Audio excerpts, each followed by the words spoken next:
right. Well, welcome everybody to Infotec. Today we'll be introducing Donna King, and she is going over her topic of coaching cultures for employee engagement and retention. Thank you very much, Donna, for joining us, and I'll let you take the floor.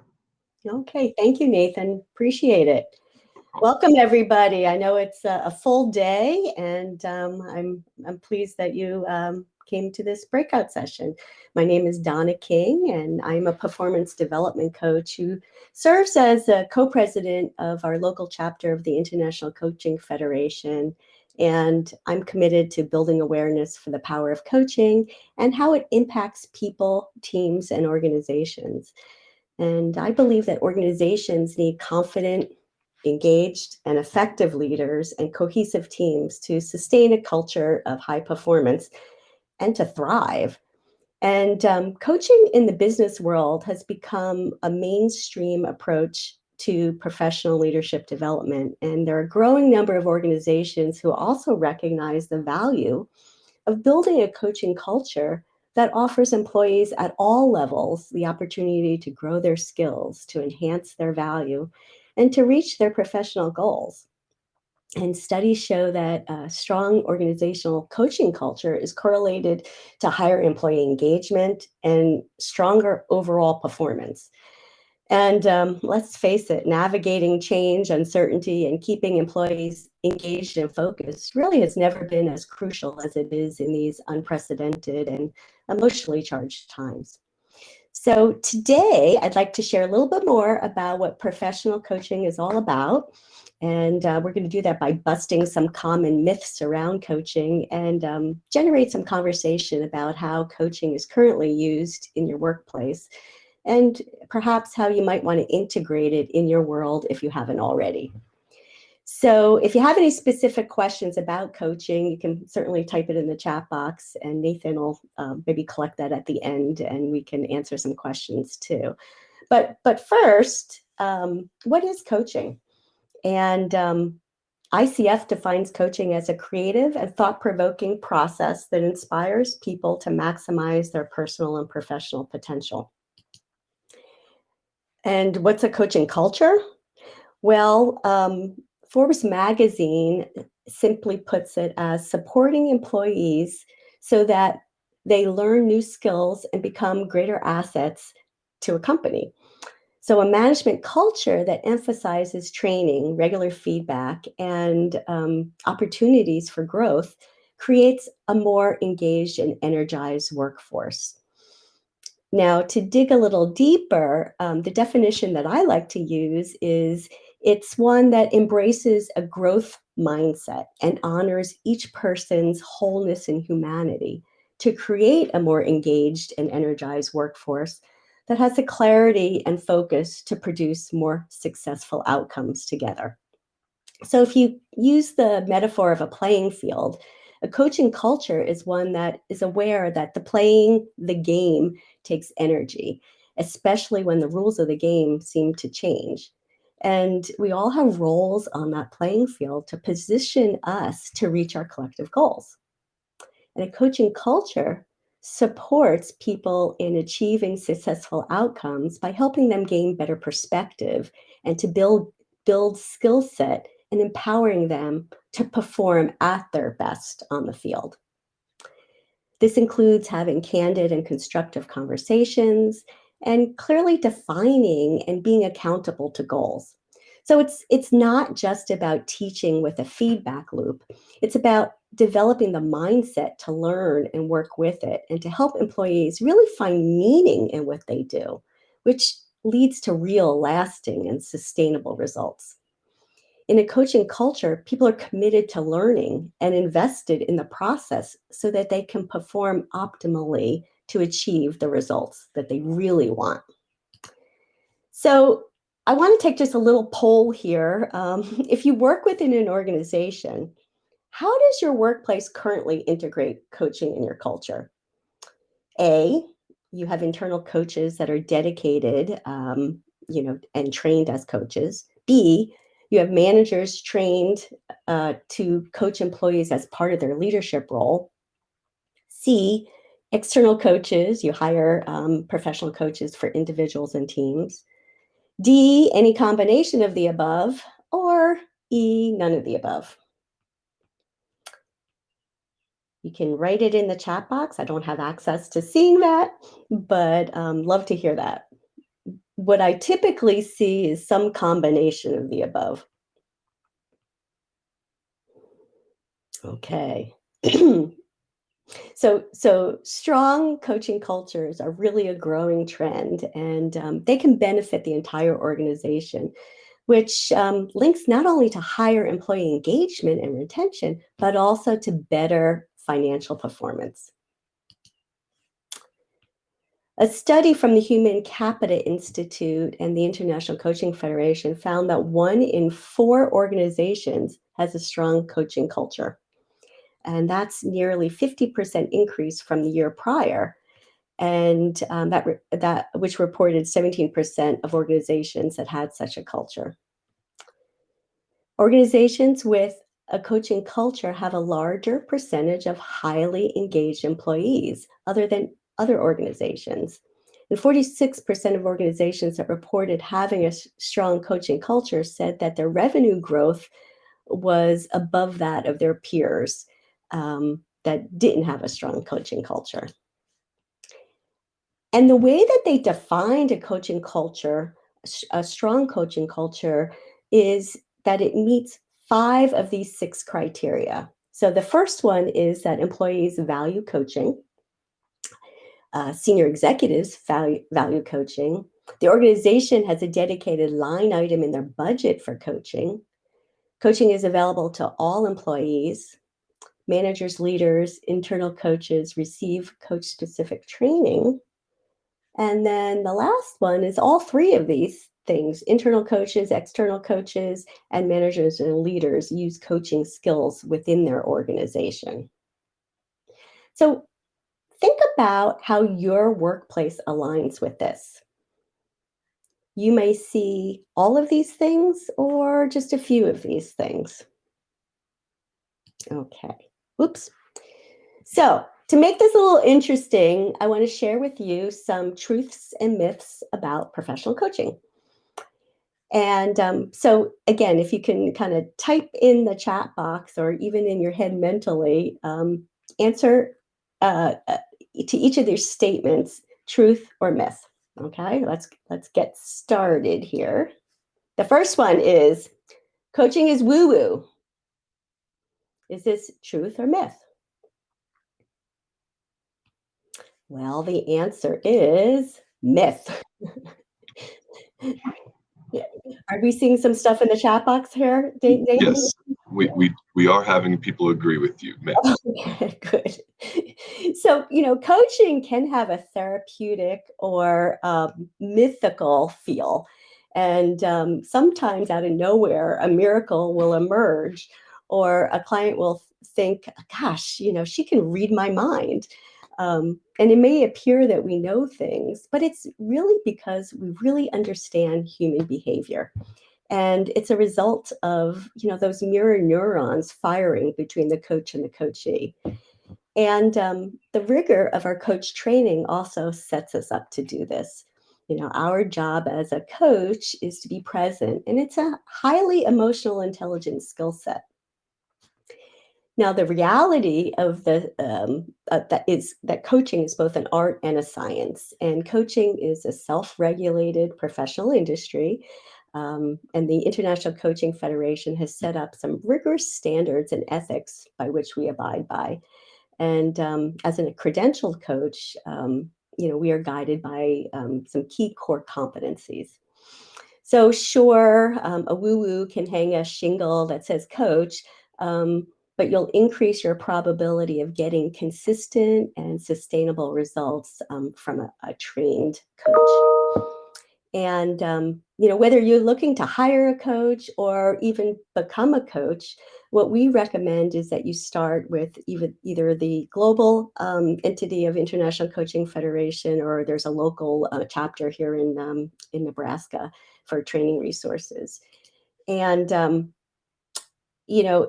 if your organization doesn't provide coaching resources, that you have access to, and you're looking for a coach, some things to consider maybe, to, maybe meet with 2 or 3 coaches and get an idea of what they're like.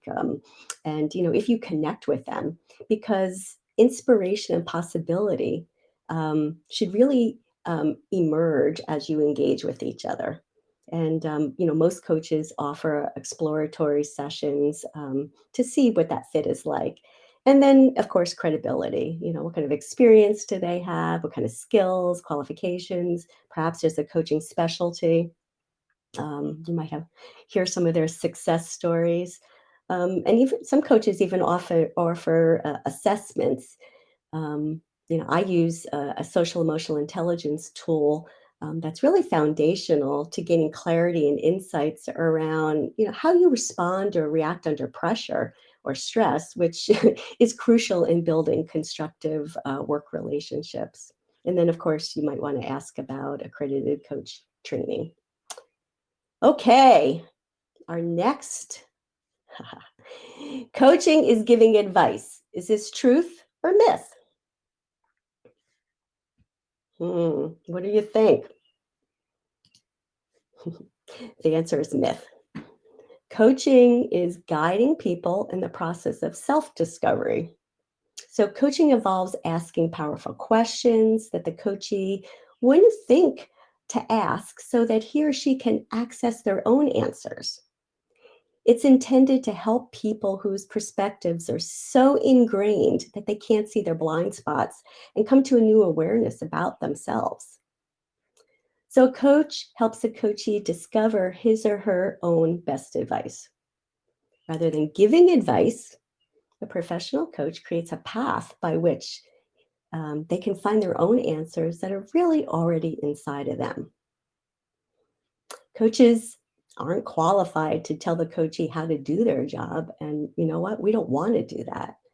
The coach helps the coachee overcome obstacles and achieve goals by offering them, different perspectives, new insights to stimulate their own thinking. And a lot of times being a sounding board to enable new options and new ways of doing things.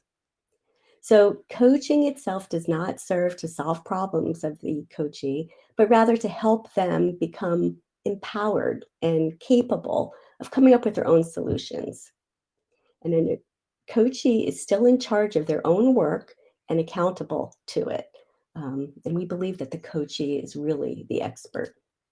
So, in a nutshell, a coach's role is really about helping to clarify and address what the coachee wants to achieve. And, what does success look like? It's about encouraging self discovery, it's about eliciting some coachee generated solutions and strategies, and to hold the coachee responsible and accountable to moving them forward in their learning and growth. Okay. Okay, our next statement here is the coachee drives the coaching process. Is that myth or truth? A lot of truths. Well, that's good because it is the truth. Yes, the actual driver of the coaching process is the coachee.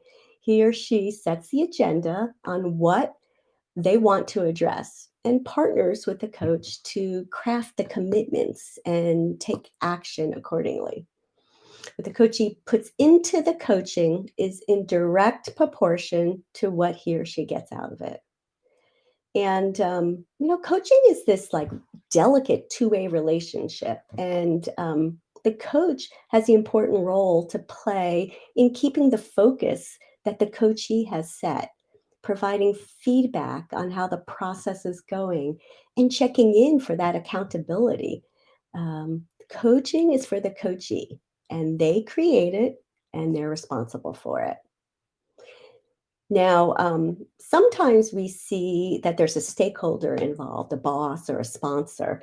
And so the coachee drives that coaching process in tandem with the boss or sponsor. Um, and in that case, there might be a set of expectations that drives the agenda, but that coachee still has a final say in what happens. because we can't force people to do things that they don't want to do. We need to feel safe and motivated to act. So there needs to be a clear alignment and agreement up front between the coach, the coachee, and the boss, the stakeholder, or the sponsor. Okay, next. Coaching is just for people who have problems. Is that a myth or a truth?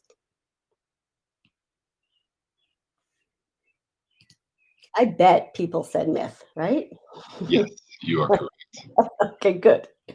Coaching is not for anyone or coaching is for anyone who wants to tap into untapped potential and wants to achieve positive change in business and in life. So, coaching isn't just for people with problems. There was a time when a coach was typically called in to fix some derailing or toxic behaviors. And, perhaps there was a stigma attached to that. But today, coaching is viewed as a gift, a privilege, and it demonstrates the organization's commitment to employee. And it shows that they really care about the well-being of the employee. So yes, coaching does support people who are struggling and who want to learn and grow. And most importantly, it empowers the good and the high performers to get even better. Coaching works best for who anyone who is motivated to achieve. Um, or maybe people do feel a little stuck in certain areas of performance, but a coach can help the employee address the behaviors and achieve the goals that they may not be able to do on their own. There are a lot of top Fortune 100 leaders who have coaches or multiple coaches, and it's often used to support them in when they have some difficult challenges that they're faced with. But what we believe is that leaders and managers at all levels of an organization can benefit from coaching as long as they're open and willing, and committed to the process.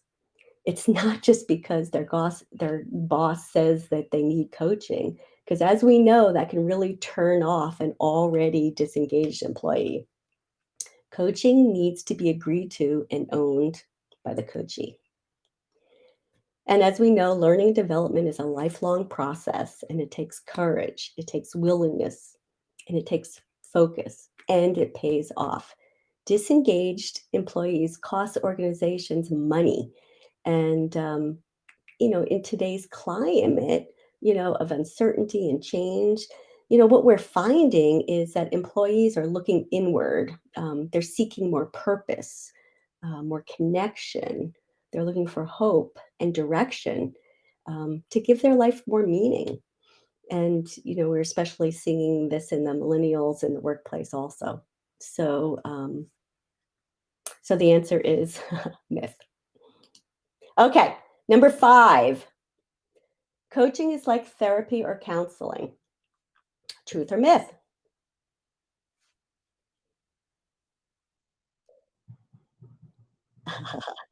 We have a very smart audience. Myth is Okay. the answer.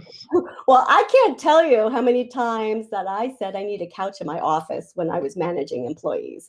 At that time, I really felt like a therapist. But the truth is that coaching and therapy are very, very different. And coaching is present and future focused, while therapy unwires issues from the past. And coaches believe that the coachee is the expert, and a therapist or a counselor is the professional expert who will diagnose using psychological models, and often provides treatment to help unwind the root cause of dysfunction. So while coaching is solution oriented, coaches ask powerful questions to seek the answers from within the coachee to support them in creating change in the areas they choose to address. Therapy or counseling often focuses on the past as clients seek to overcome and heal from past issues or trauma that might have happened in their lives. And what we find as coaches is that there might be some signs that perhaps therapy or coaching is would be helpful. So we may recommend out therapy, and often therapy and coaching can run in parallel too. So in simple terms, therapy is taking a client from low functioning to functioning, and coaching is about going from functioning to high functioning. Okay, so next, it's safe to open up and talk to a coach in a workplace environment. Is that truth or myth?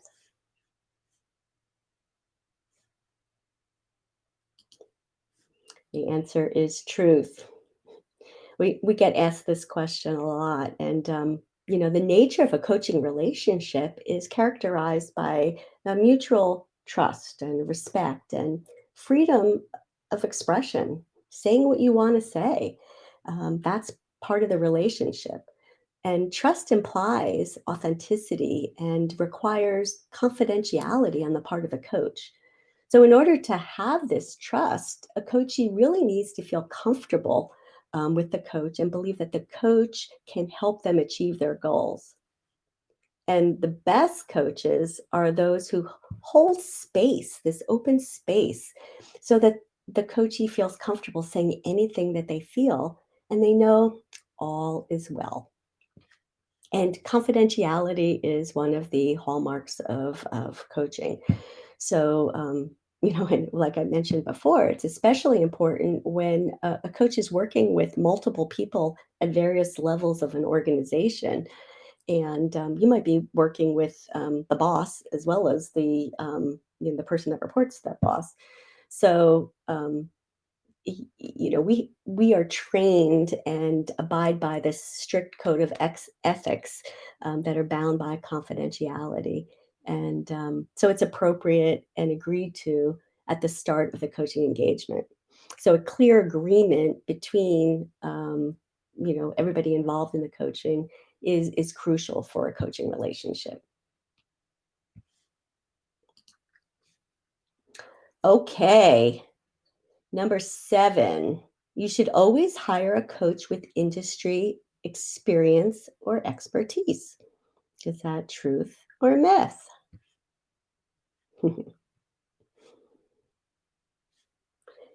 Well, the answer is myth. Um, as coaches, we don't pretend to be an expert in our clients' areas of business. A coach's value is helping the coachee access their own knowledge and experience and apply that to their current situation or future goals. And the spotlight is really on the greatness of the coachee, not on the greatness or the expertise of the coach. So that's what sets apart, um, a coach from even someone like a mentor, um, who's a mentor's value is really based on his or her knowledge and experience. And that experience is imparted on the mentee. So while a mentor is a sage on the stage, a coach is really a guide on the side. And that's very different from, the other expert, which is a consultant who is hired to evaluate a situation or a problem and, put together a plan to implement that. So it's important to note that all of these roles are valuable to an organization that's focused on learning and growth of their employees. But while helpful, having a similar industry background doesn't guarantee that the coach will be effective. It's much more important that the coach have the skills and the abilities to help the coachee acquire the skills that are needed, um, and helps empower the coachee to become and perform more effectively in their role.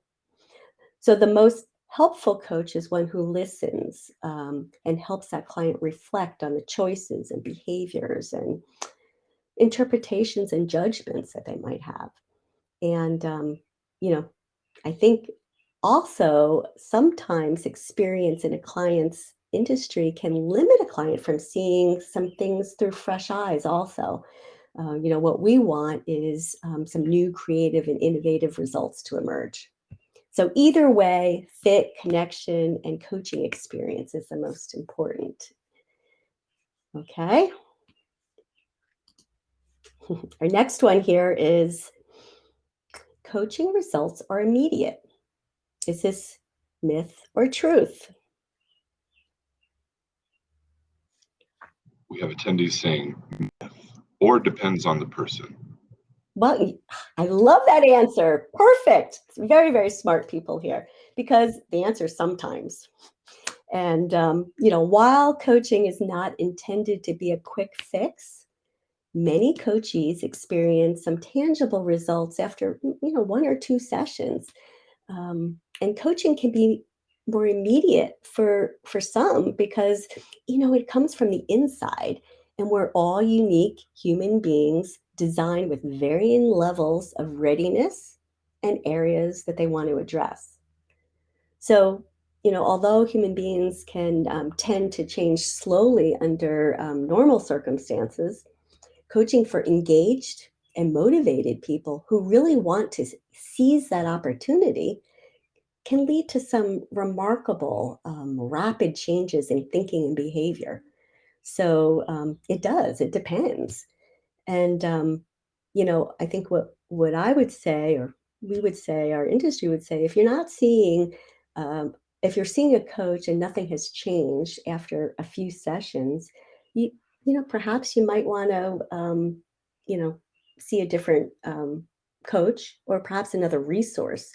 It may be that training to improve a skill set is needed, or therapy to unwire a past issue, or a mentor to really, ask for support in a different way. Um, and it's important to recognize that all of these resources can work in concert with each other.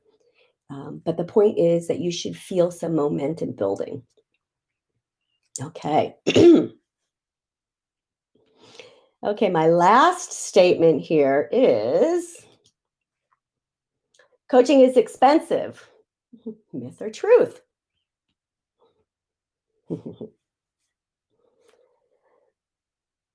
Well, it's only expensive if you don't see its value.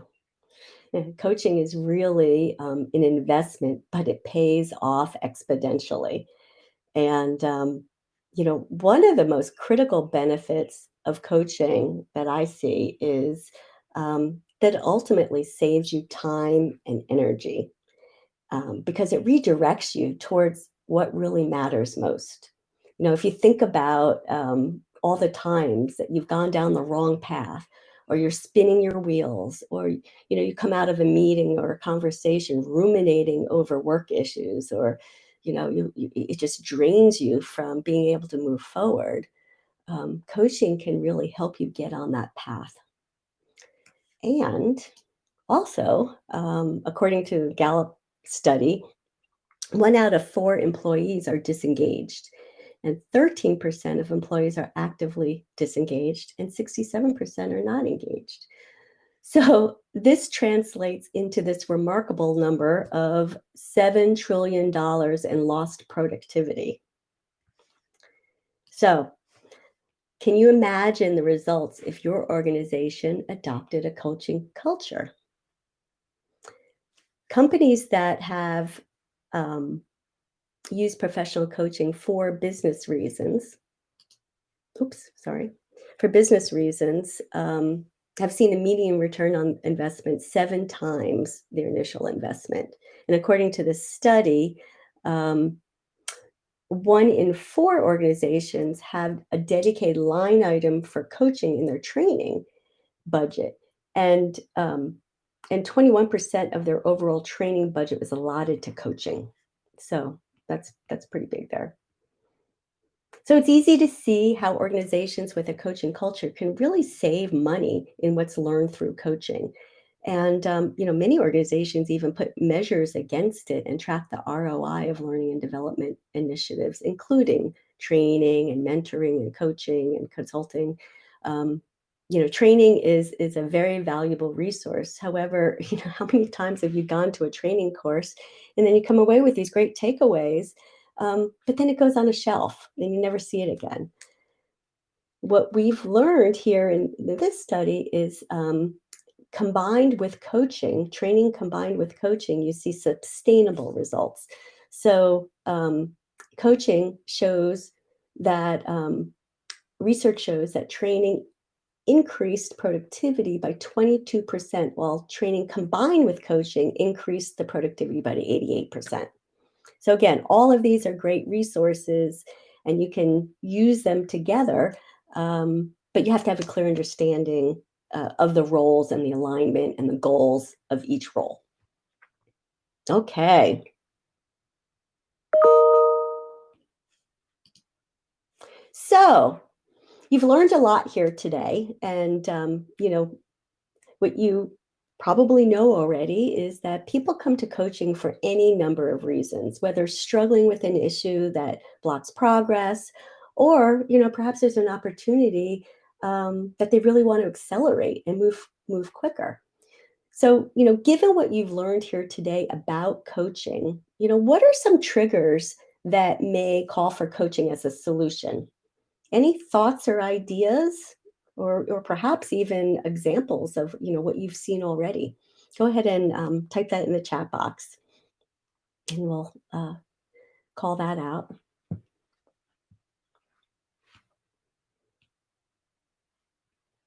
Are we seeing anything in the chat box there, Nathan? Not yet. But I guess I had a question. Uh, Sure. in terms of triggers, I guess, would you consider a a verbal or written warning in terms of uh, performance a trigger? I would say that's a trigger. Perhaps that written warning, or even a verbal warning, a conversation between you and your boss. There's something up here, right? So if that employee, chooses to address that behavior, that issue, and want to make a shift, um, again, it's what's the proper resource to support that? Is it to improve that skill set, and perhaps there is a form of training, or maybe there's a block, maybe there's a mindset issue, maybe it's way of dealing with people, and coaching would support that. Absolutely, yeah. We do have another question. In terms of major life changes, would you consider that like working from home since the pandemic? Yes, yes. I think, in terms of, especially now, this work-life balance issues that we're having here too, um, people have sort of adopted a new way of working, which is a challenge in itself, which coaching can support. But also, what happens when you go back into the workplace or forced back into the workplace? That there's other again, I kind of call it, what are you prepared to do? And a coach can help you prepare. A coach can help you kind of come over or overcome some challenges, and those real life examples and the things that are happening, what I call change, is a coaching can be a solution for, to help you work through those things. So some things that we see here is change is definitely a trigger. Any kind of transition or newness. Sometimes what we see is, there's some new staff or leadership, or new team members, or perhaps learning how to work together and interact with each other.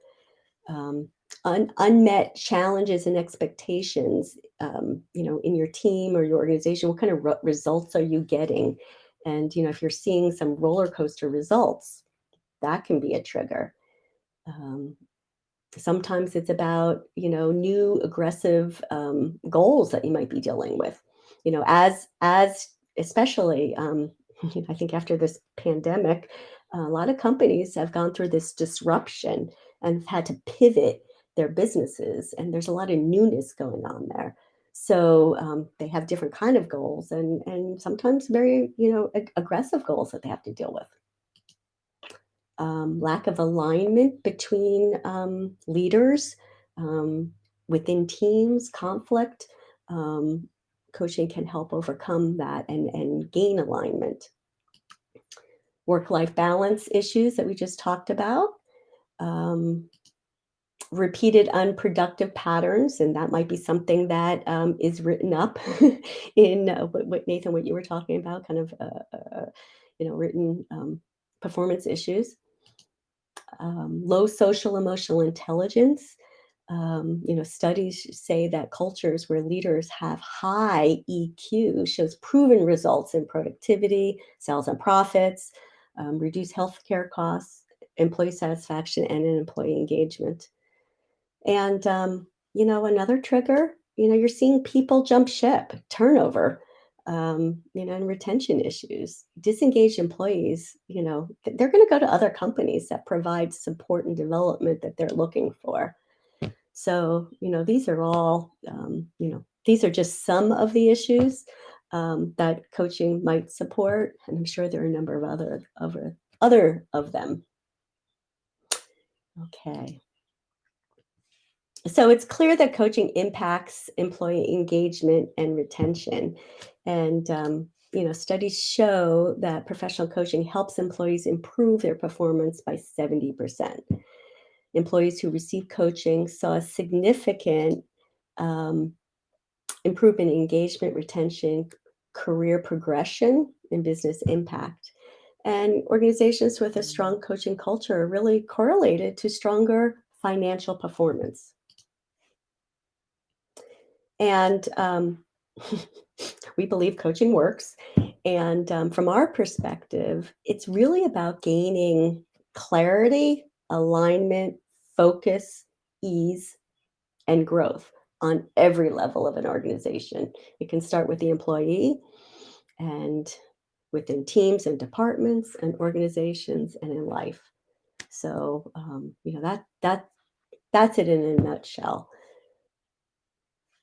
So, coaching isn't going anywhere.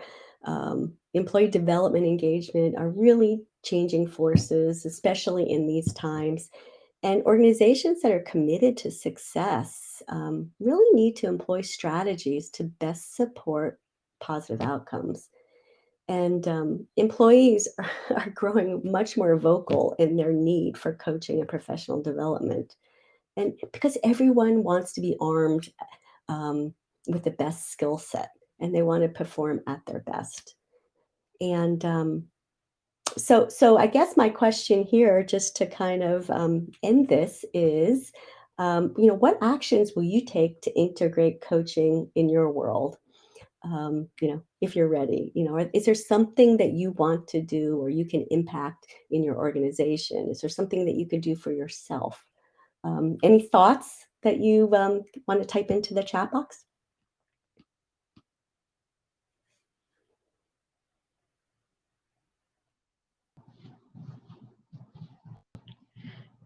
We do have a question.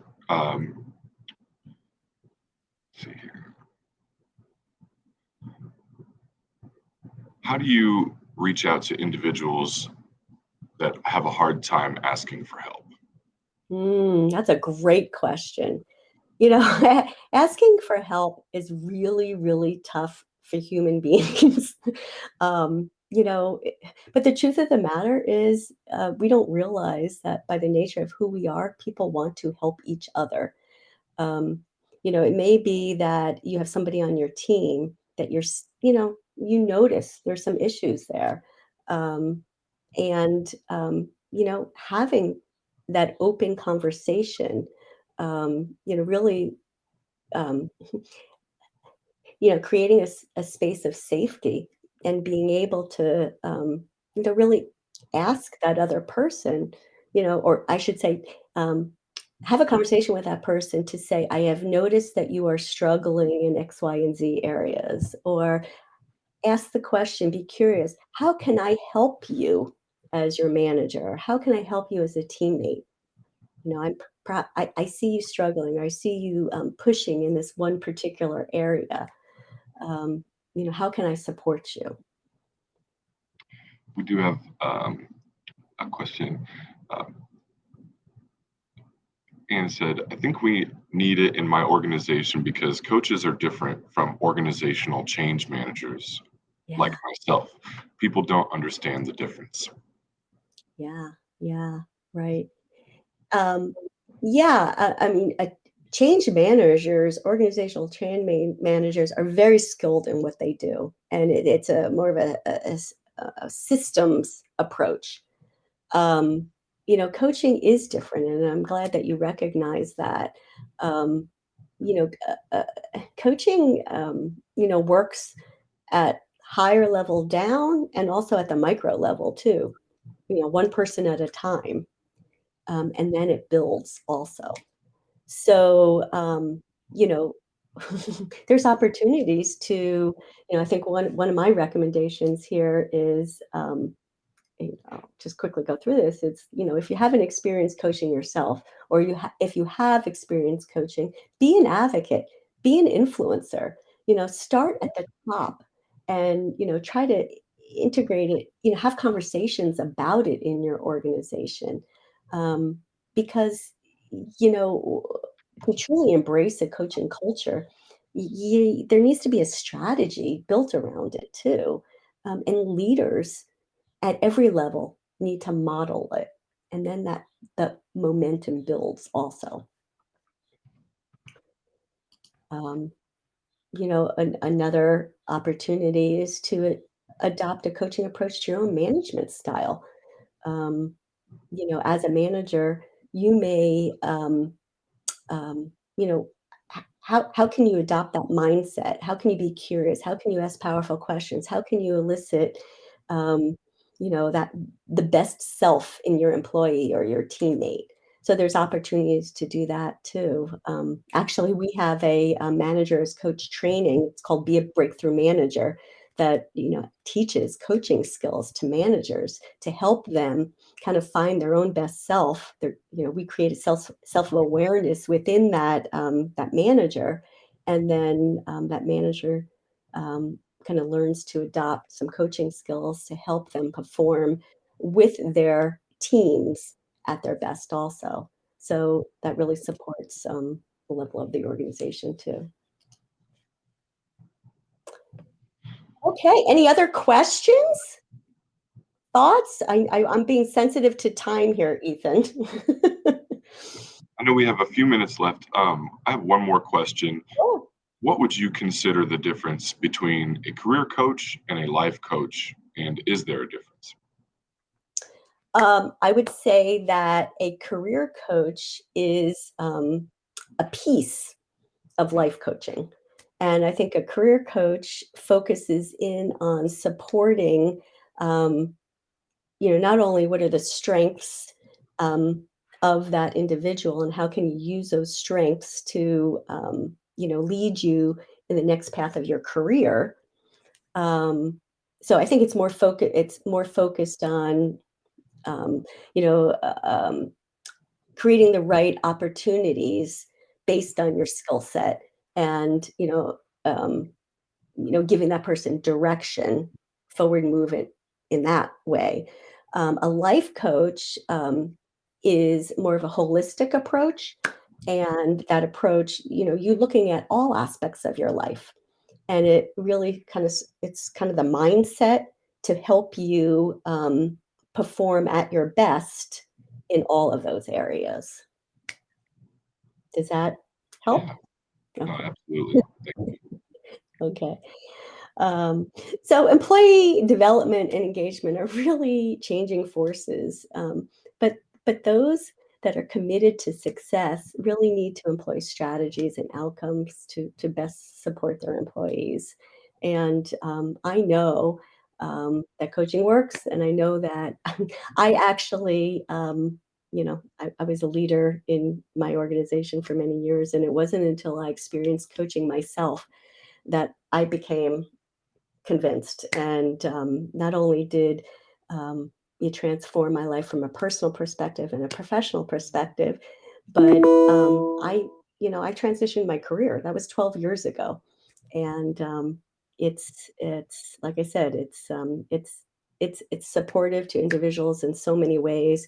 And I'm honored and proud to work with my coachees and to help them move to the next level of who they truly want to be, and really live from their own values, and be authentic in what they do. So that's it. And I'm here to answer any more questions as need be, but I'm certainly available for any kind of one-on-one coaching.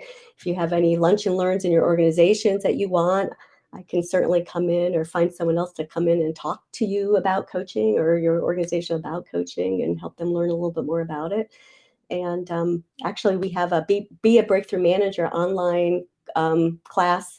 We actually have one on next Wednesday, June 2, that is still open. And then we also have one in a cohort starting July 20th too. So if you're interested in that, you can email me or call or go to Eventbrite or whatever it is that you want to do. Thank you very much. I appreciate your time today. Awesome. Thank you very much, Donna. We appreciate you for being here today and discussing these very important topics that we all should be looking into in terms of personal and professional. So I recommend that you definitely look up Donna, as well as her event coming up, Be a Breakthrough Manager. Again, thank you very much, Donna, for your time today.